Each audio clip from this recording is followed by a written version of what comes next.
जय हिंद दोस्तों, स्वागत है आपका हमारा YouTube channel golden classes Rampur में। तो आज से हम शुरू करने वाले हैं क्लास 10 के मैथ का क्रैश कोर्स, जो बिहार बोर्ड के फाइनल एग्जाम 2023 के लिए बहुत ही उपयुक्त है। तो आज हम इस वीडियो में क्लास 10 के मैथ का पहला चैप्टर का ऐसा क्वेश्चन इसमें हम पढ़ेंगे जो हमारे एग्जाम के लिए बहुत ही महत्वपूर्ण है।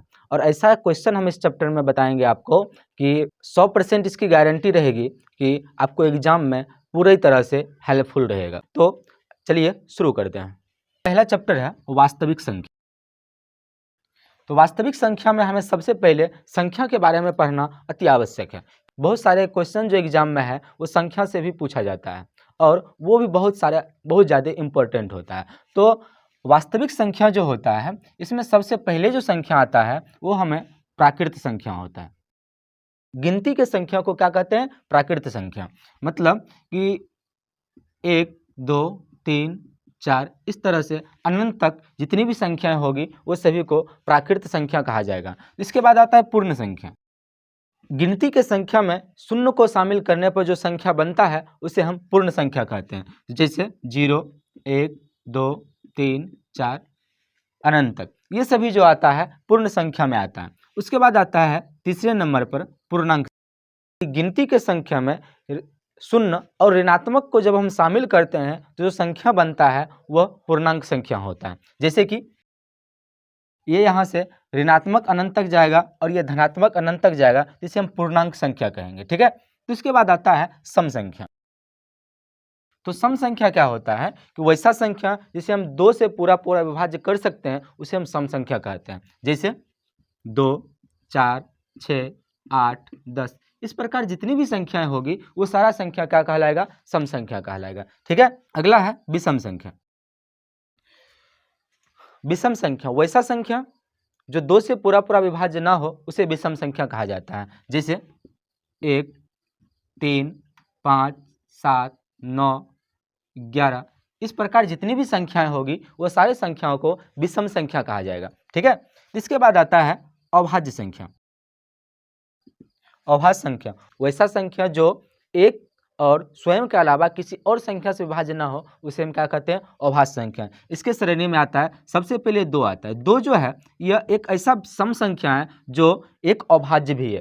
ठीक है। तो इससे बहुत सारे क्वेश्चन पूछा जाता है। ठीक है। तो पहला अभाज्य संख्या सबसे छोटा अभाज्य संख्या 2 होता है। 2 के बाद है 3, 5, 7, 11, 13 इस प्रकार जितनी भी संख्याएं होगी वो सारे संख्या क्या कहलाएगा? अभाज्य संख्या, जिसका 2 से अधिक गुणनखंड भी ना हो और जो एक और स्वयं के अलावा किसी और से विभाज्य ना हो।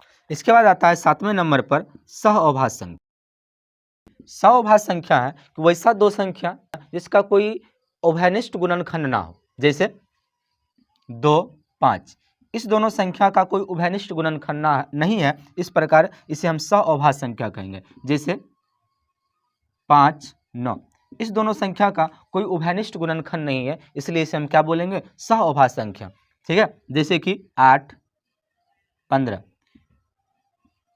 ये दोनों संख्या का कोई एक उभयनिष्ठ गुणनखंड नहीं है, अर्थात ये दोनों को हम एक साथ अगर हम भिन्न में लिखते हैं 8/15 इसे हम एक साथ काट नहीं सकते हैं। ये जो है 8/15 इसे हम काट नहीं सकते हैं, इसलिए इसे हम सह अभाज्य संख्या कहेंगे। इसके बाद 8वें नंबर पर आता है परिमेय संख्या। परिमेय संख्या वैसा संख्या जिसे हम P/Q के रूप में लिख सकते हैं वो सारी संख्या को परिमेय संख्या कहा जाता है। जैसे 1/2, 2/3, 5/8, 1, 2, -3, -5 ये सारे संख्याओं को परिमेय संख्या कहा जाएगा, क्योंकि ये सभी तो P/Q के रूप में है ही और जो नहीं है उसके हर में 1 लगा करके हम इसे P/Q के रूप में बना सकते हैं, इसलिए सारा संख्या क्या होगा? परिमेय संख्या होगा। ठीक है। उसके बाद आता है अपरिमेय संख्या।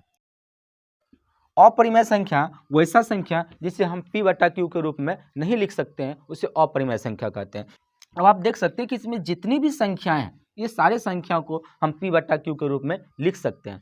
कौन सी संख्या ऐसा होगी जिसे हम P/Q के रूप में नहीं लिख सकते हैं? तो वह है रूट वाली संख्या। ठीक है। जैसे कि √2, √3, √5, √8, √10 इस प्रकार की जितनी भी संख्याएं रूट में हैं जिसे हम रूट से बाहर नहीं निकाल सकते हैं वो सारे संख्याओं को अपरिमेय संख्या कहा जाता है। और बहुत सारी संख्याएं होती है, लेकिन हमारे लिए जो है इतनी ही संख्याएं इंपॉर्टेंट है और इस संख्याएं से भी बहुत सारे क्वेश्चन ऑब्जेक्टिव में आता है। ठीक है, तो और इस सारे संख्याओं का ग्रुप जो है इस सभी संख्याओं को वास्तविक संख्या कहा जाता है। तो इस प्रकार हमने संख्या के बारे में समझ गया। ठीक, पहला चैप्टर है वास्तविक संख्या। इस चैप्टर के अंतर्गत 4 प्रश्नावली है। जैसे पहला है प्रश्नावली 1.1, दूसरा 1.2, 1.3, 1.4। ये 4 चैप्टर इस अध्याय में हम पढ़ेंगे और इस सारे चैप्टर का इम्पोर्टेंट क्वेश्चन को निकाल करके और आपको बताया जाएगा, वैसा क्वेश्चन जो एग्जाम के व्यू से बहुत ही इम्पोर्टेंट हो। ठीक है, तो चलिए शुरू करते हैं। तो प्रश्नावली 1.1 में सबसे पहले आता है यूक्लिड विभाजन द्वारा HCF निकालना। ठीक है, और ये सब बहुत ही इंपॉर्टेंट क्वेश्चन है। ठीक, यहाँ सबसे पहले हमें ये समझना है कि यूक्लिड विभाजन एल्गोरिदम क्या होता है। तो यूक्लिड विभाजन एल्गोरिदम जो होता है इसका सूत्र होता है A बराबर BQ प्लस R, जहाँ A जो है A भाज्य होता है, B भाजक होता है, Q भागफल और R शेषफल होता है। इस प्रकार से हमें किसी भी दो संख्याओं को इस प्रकार से लिख करके और उसे हम HCF निकालते हैं, जिसे हम यूक्लिड विभाजन एल्गोरिदम कहते हैं। ठीक है, तो सबसे पहले हम क्या करेंगे, इसमें से जो बड़ी संख्या होगा उसे A मानना है। यहाँ पे लिखेंगे कि यदि A बराबर 225 और B बराबर 135, तो हमें क्या करना है कि बड़े संख्याओं को छोटे संख्या से भाग लगाना। यहाँ जो 225 है इसे 135 से भाग लगाना है, तो एक बार में लगेगा 135, 0 घटाने पर 90 आ रहा। यहाँ पर अभी हमने क्या पढ़ा था कि इसे हम A कहते हैं, इसे B कहते हैं, Q और ये R। इस प्रकार हम इसे इस सूत्र के माध्यम से यहाँ पर लिख सकते हैं। क्या 225 बराबर 135 इंटू 1 प्लस 90, और यहाँ लिखना है R इक्वल टू नोट 0, क्योंकि शेषफल यदि 0 आ जाता है तो यहाँ जो B है वो B इसका HCF होता है। यदि शेषफल 0 नहीं आया तो इस प्रक्रिया को हमें लगातार आगे करते रहना है। ठीक है, तो यहाँ पर शेषफल 0 नहीं आया तो हमें क्या करना है कि जो पहले B के जगह था वो अब A की जगह आ जाएगा, मतलब इसे हम यहाँ नीचे लिख लेंगे। ठीक है, और फिर से इसे भाग लगाएंगे तो कितना बार में लगेगा, एक बार में 90, इसे हम घटाएंगे तो आएगा ये 5, शेषफल आएगा इसका 45। फिर से हम उसी तरह लिखेंगे, यहाँ पर ये A हो गया, ये B, ये Q और ये R। तो फिर से हम लिखेंगे क्या 135 बराबर 90 गुने 1 प्लस 45। यहाँ भी आप देख सकते हैं कि शेषफल 0 नहीं आया तो हम क्या लिखेंगे R इक्वल टू नोट 0। फिर से हम क्या करेंगे कि जो B के जगह जो संख्या है उसे हम A बना देंगे, मतलब इस जगह इसे ला देंगे। ठीक है, अब आप देख सकते हैं कि 45 दूना 90, दो बार में लग जाएगा। ठीक, और ये पूरा पूरा कट रहा है, मतलब इसका शेषफल क्या रहा है 0 आ रहा है। तो यहाँ पर हम क्या लिखेंगे A B Q और ये क्या है R। तो यहाँ पर आप देख सकते हैं कि इसे हम किस प्रकार लिख सकते हैं कि 90 बराबर 45 गुना 2 प्लस 0, क्योंकि R जो है हमारा शेषफल 0 आ रहा है तो हम क्या लिखेंगे कि R इक्वल टू 0। जब शेषफल 0 आ जाता है मतलब R का मान 0 आ जाता है तो यहाँ पर जो B होगा उसे हम HCF मानेंगे, तो लिखेंगे कि इसलिए HCF लिखेंगे कि इसलिए HCF 135 225 इसके बराबर कितना आएगा 45। ये जो हो गया आंसर हो गया। ठीक है, तो इस प्रकार हम यूक्लिड विभाजन की मदद से हम HCF किसी भी दो संख्या का ज्ञात कर सकते हैं। तो ये जो है हमारे एग्जाम के लिए बहुत ही इंपॉर्टेंट क्वेश्चन है और हमें प्रश्नावली 1.1 में इस प्रकार का 3 क्वेश्चन दिया हुआ है, जिसमें से हमने एक क्वेश्चन को बनाया है और बाकी का आप बना सकते हैं। प्रश्नावली 1.2 में चैप्टर का जो पहला टाइप क्वेश्चन है वह अभाज्य गुणनखंड ज्ञात करें 3825। अभाज्य गुणनखंड का मतलब है कि इसमें हमें वैसे संख्याओं से भाग लगाना है जो अभाज्य हो, जैसे 2, 3, 5, 7, 11 इस प्रकार की संख्या है। तो सबसे पहले हम ये देखेंगे कि ये 2 से भाग लगेगा या नहीं। तो 2 से भाग तभी लगेगा जब इसके अंतिम में सम संख्या ये 2। ठीक है, और तो इसमें सम संख्याएं 2 नहीं है तो ये 2 से भाग नहीं लगेगा। ठीक है, तब देखेंगे कि 3 से भाग लगेगा या नहीं। तो 3 से भाग लगने के लिए हमें ये देखना होगा कि इसके सभी संख्याओं का योग 3 से विभाज्य होना चाहिए। तो देखिए कितना हो जाएगा, 8 3 11, 11 2 13, 13 5 18। इसका योग 3 से पूरा विभाज्य है, इसका अर्थ है 3 से विभाज्य होगा। तो चलिए तो क्या करते हैं कि 3 से, तो क्या हो जाएगा, 3 एकम 3, 3 दूना 6, बच रहा है यहाँ पर 2, 7 तिया 21, यहाँ पर बच रहा है 1, 5 तिया 15। फिर से 3 से लगाएंगे तो कितना हो जाएगा, 4 तिया 12, 3 दूना 6, यहाँ आ रहा है 1 और 5 12 में 15। ठीक है, उसके बाद अब ये 3 से नहीं लगेगा, तब चलिए 5 से ट्राई करते हैं। तो 5 के लिए क्या नियम होता है, यदि किसी संख्या के इकाई अंक पर 0 या 5 हो तो 5 से पूरा विभाज्य होगा। तो आप देख सकते हैं इसके इकाई अंक पर 5 है, तो इसका मतलब ये 5 से विभाज्य होगा। तो 5 से लगाएंगे, 8 5 40 और यहाँ बच रहा है 2, तो और 5 25, फिर से 5 से लगेगा, 17 5 85। ठीक है, तो इसे हम लिख सकते हैं 3825 को। यहाँ देख सकते हैं कि 3 2 बार आया है, तो हम क्या लिखेंगे कि 3 का स्क्वायर इंटू 5 2 बार आया है तो 5 का स्क्वायर इंटू 17। तो इसी प्रकार हम क्या कर सकते हैं, किसी भी संख्या का अभाज्य गुणनखंड ज्ञात कर सकते हैं। और ये क्वेश्चन बहुत बार ऑब्जेक्टिव में भी पूछा जाता है और बहुत बार सब्जेक्टिव में भी पूछा जाता है। ठीक है, इस चैप्टर का दूसरा टाइप जो है वो इस प्रकार का क्वेश्चन पूछा जाता है, जो क्या है, अभाज्य गुणनखंड विधि से HCF और LCM ज्ञात करें। सबसे पहले हम क्या करेंगे, इस दोनों संख्याओं का क्या करेंगे, अभाज्य गुणनखंड ज्ञात करेंगे। तो हो जाएगा 96 का अभाज्य गुणनखंड, 2 से लगाएंगे तो ये आ जाएगा 48, फिर 2 से 24, फिर 2 से 12, फिर 2 से 6, फिर 2 से 3। इसके बाद आगे कुछ नहीं लगेगा। फिर से 404 का 2 से लगाएंगे, 202, फिर 2 से 101, 96 बराबर, इसमें आप देख सकते हैं कि 2 कितना बार आ रहा है, 1 2 3 4 5 बार आ रहा है। इसे हम कैसे लिखेंगे, 2 का घात 5, और 3 एक बार आ रहा है, इसे लिखेंगे 3 का घात 1। ठीक है, अब इसमें देख सकते हैं कि 404 में यहाँ 2 कितना बार आ रहा है, 2 बार, तो इसे हम क्या लिखेंगे, 2 का घात 2, और 101 एक बार आ रहा है। ठीक है, अब हमें सबसे पहले क्या निकालना है, HCF। तो HCF किसका, 96 और 404 का। तो HCF के लिए याद रखना है आपको कि इसके अभाज्य गुणनखंड में जो कॉमन अभाज्य संख्या होगा उसका जो सबसे छोटा घात वाली संख्या होगा वो इसका अभाज्य संख्या होगा। ठीक है, जैसे कि आप देख सकते हैं कि इसमें दोनों में क्या मिल रहा है, 2 मिल रहा है। छोटा संख्या कौन है, 2 का घात 2, और 2 का घात 5 जो है इसकी बड़ी संख्या है, इसलिए आपको 2 का घात 2 जो है इसको निकाल कर रखना है। और कोई संख्या यदि कॉमन आ रहा है तो उसके जो कम घात वाले संख्या होगा उस सभी को इसे गुना करके जो संख्या आएगा वो इसका HCF होगा। ठीक है, तो जैसे कि ये, इसे हम क्या लिख सकते हैं, 2 गुना 2 यानी कि 4। ठीक है, तो इसका जो HCF है ये कितना आ गया, 4 आ गया। अब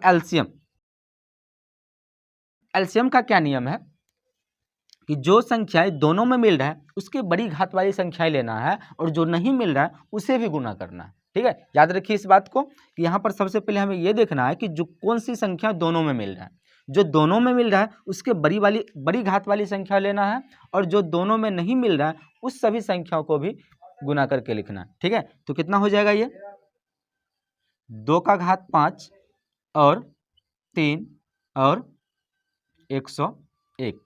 ठीक, तो 2 का घात 5 जो होगा वो होगा, 2 का घात 5 को यदि आप गुना करिएगा तो ये 32 आएगा। ठीक है, तो यहाँ पर हम क्या लिखेंगे, 32 लिखेंगे, 3 और 101। जब हम सबको गुना करेंगे इतना आएगा। ठीक है, तो ये जो हुआ इसका LCM हो गया, और इस प्रकार हम HCF निकालेंगे।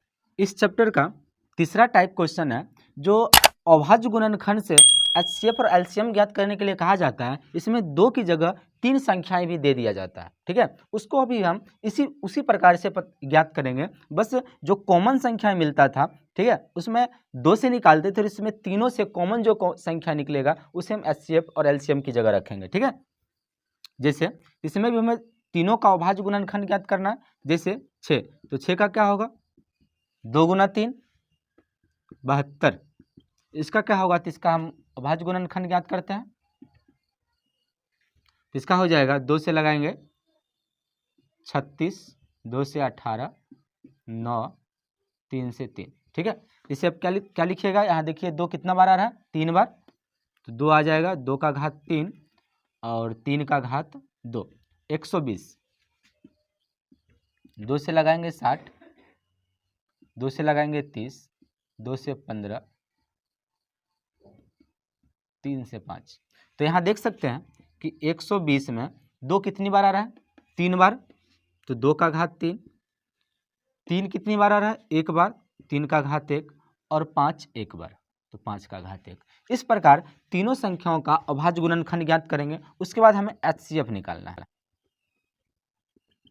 तो HCF में हमने क्या पढ़ा था, जो अभाज्य गुणनखंड तीनों में मिलेगा उसका सबसे छोटा वाला घात जो होगा वो हमें लेना है। तो यहाँ जो देखिए 2 जो है वो तीनों में मिल रहा है और सबसे छोटा वाला घात इसका कितना है, 1 है, तो यहाँ पर लिखेंगे 2। और देखिए 3 जो है तीनों में मिल रहा है, इसका सबसे छोटा वाली क्या है, 3 का घात 1, तो क्या लिखेंगे 3। तो क्या हो जाएगा, इसे गुना करने पर 6, तो इसका HCF कितना हो गया, 6। एलसीएम कैसे निकालेंगे, तो एलसीएम के लिए हमें तीनों में जो मिलेगा कॉमन संख्या उसका सबसे बड़ी वाली घात को लेना है, ठीक है। जैसे कि यहाँ 2 तीनों में मिल रहा है तो बड़ी वाली घात क्या है, 2 का घात 3, ठीक है। और 3 तीनों में मिल रहा है, इसके में सबसे बड़ी क्या है, 3 का घात 2। और जो संख्या नहीं मिल रहा है उसे भी रखना है, तो 5 तीनों में नहीं मिल रहा है तो उसे भी रखना है, ठीक। तो गुना करेंगे तो 2 का घात 3 हो जाएगा 8, 3 का घात 2 हो जाएगा 9 और ये हो जाएगा 5। तो गुना सबको करेंगे तो ये हो जाएगा 360। तो इस प्रकार हम एलसीएम और एचसीएफ ज्ञात कर सकते हैं। इस चैप्टर का चौथा टाइप जो है इस प्रकार का क्वेश्चन पूछा जाता है, ठीक है। जिसमें से जैसे कि पहला क्वेश्चन है कि एचसीएफ 306 657 बराबर 9 दिया है, तो एलसीएम 306 657 ज्ञात कीजिए। मतलब क्या कि दो संख्याओं का एचसीएफ हमें दिया हुआ है और उसका एलसीएम ज्ञात करने के लिए कहा जा रहा है। इसके लिए एक सूत्र होता है कि एलसीएम गुना एचसीएफ बराबर पहली संख्या गुना दूसरी संख्या। इसे आप इस प्रकार भी लिख सकते हैं, एलसीएम गुना एचसीएफ बराबर ए गुना बी। मतलब पहली संख्या को ए माना गया है, दूसरी संख्या को बी माना गया। आप इस प्रकार भी लिख सकते हैं और इसको इस सूत्र को ऐसे भी लिख सकते हैं, ए गुना बी बराबर एचसीएफ गुना एलसीएम, ठीक है। आपको जिस प्रकार सुविधा हो आप उस तरह से इस सूत्र का प्रयोग कर सकते हैं। और ये इस टाइप का जितना भी क्वेश्चन होगा वो सारा क्वेश्चन इसी सूत्र के आधार पर बनेगा, ठीक है। तो यहाँ पर हमें पहली संख्या 306 दिया हुआ है और दूसरी संख्या जो है वो 657 है। यहाँ पर हमें उसी सूत्र का प्रयोग करना है। तो यहाँ पर एलसीएम कितना दिया हुआ है, एलसीएम हमारे पास नहीं दिया हुआ है तो एलसीएम को ऐसे ही छोड़ देंगे। एचसीएफ हमारे पास 9 दिया हुआ है और पहली संख्या है 306 और दूसरी संख्या है 657। तो हम क्या करेंगे कि एलसीएम के लिए इसे उस साइड भेजेंगे, 306 गुना 657 बटा 9। इसमें आप देख सकते हैं इसे आप इस तरह से काटिएगा तो क्या हो जाएगा, 3 तिया 9, इसे 3 से काटेंगे तो 102 में कटेगा। फिर से इसे 3 से काटेंगे तो 3 दूना 6 और ये आ जाएगा 3 एकम 3 और 9 तिया 27। तो कितना आ गया ये 219। जब हम इसे गुना करेंगे तो आएगा 22 33 8, ठीक है। तो इस तरह से हम इस प्रकार के क्वेश्चन को बना सकते हैं। फिर से इसका दूसरा टाइप यहाँ पर है, क्वेश्चन है कि यदि किसी दो संख्या का एचसीएफ 4 और एलसीएम 9696 है और पहली संख्या 96 है तो दूसरी संख्या ज्ञात करना है। तो फिर से यहाँ भी हमें उसी तरह से उसी सूत्र का प्रयोग करना होगा, ठीक है। क्या सूत्र है कि एलसीएम गुना एचसीएफ बराबर ए गुना बी, ठीक है। तो यहाँ पर हमारे पास एलसीएम दिया हुआ है 9696 और एचसीएफ है 4। तो यहाँ हमें पहली संख्या दिया हुआ है 96, दूसरी संख्या नहीं है तो दूसरी संख्या की जगह बी ही छोड़ देंगे। इसे हम इस साइड भेजेंगे, कितना आ जाएगा ये, तो ये इस प्रकार हो जाएगा। तो इसे हम काटेंगे 96 से तो आ जाएगा 101 में कटेगा, ठीक है। तो इसे हम लिख सकते हैं 101 गुना 4 बराबर बी, यानी कि बी बराबर जब हम इसे गुना करेंगे तो ये हो जाएगा 404। तो बी मतलब दूसरी संख्या, तो क्या लिखेंगे कि इसलिए दूसरी संख्या कितना हो गया 404। तो इस तरह से हम जितनी भी क्वेश्चन इस प्रकार का मिलेगा हमें तो हम इस सूत्र से के माध्यम से हम इसे बना सकते हैं। तो यहाँ से प्रश्नावली 1.2 का सारा इंपॉर्टेंट क्वेश्चन हमने पढ़ लिया है, ठीक है। तो अब हम अगली वीडियो में प्रश्नावली 2.3 और 2.4 के इंपॉर्टेंट क्वेश्चन को पढ़ेंगे, ठीक है।